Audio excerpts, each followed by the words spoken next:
in collaborazione con Glam Vision e K-Facli. Drammatico incidente in campagna a Noriglio, in Vallagarina. Perde il controllo del trattore mentre trasporta dell'acqua e precipita da un muro finendo sopra una macchina. A Mezzolombardo muore per un malore Nicola Fedrizzi, di soli 42 anni.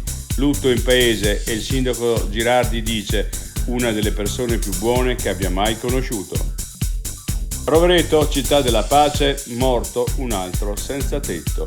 Dopo Mustafa, stroncato a suo tempo dal freddo, trovato in un furgone senza vita Abdelaziz. Crisi del lavoro, in Val di Fassa manca personale e gli alberghi chiudono alcune stanze. Prandi, un'emergenza risolvibile solo facendo squadra. Fratelli d'Italia, letteralmente circondati da una miriade di topi al Parco delle Albere di Trento. La colpa, per il partito della Meloni, sarebbe la presenza dei senza pissa di Mora. La replica del sindaco Ianeselli: si guarda al ratto e non si vede l'uomo.